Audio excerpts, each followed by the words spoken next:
ভাই যতই বিন বাজাও এখানে একটাও সাপ বের হবে না। আমি বিশ্বাস করি না। আরে কাকা, আপনি বিশ্বাস না করলেও এটাই সত্যি। আমি বিশ্বাস করি না, আমি বিশ্বাস করি না।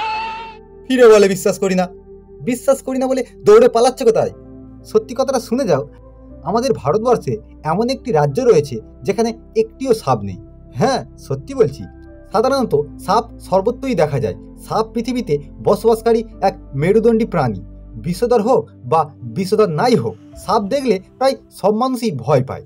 আমাদের দেশে কেরালায় সবচেয়ে বেশি সাপের প্রজাতি রয়েছে, কিন্তু ভারতের কেন্দ্রশাসিত অঞ্চল লাক্ষাদ্বীপে একটাও সাপ নেই।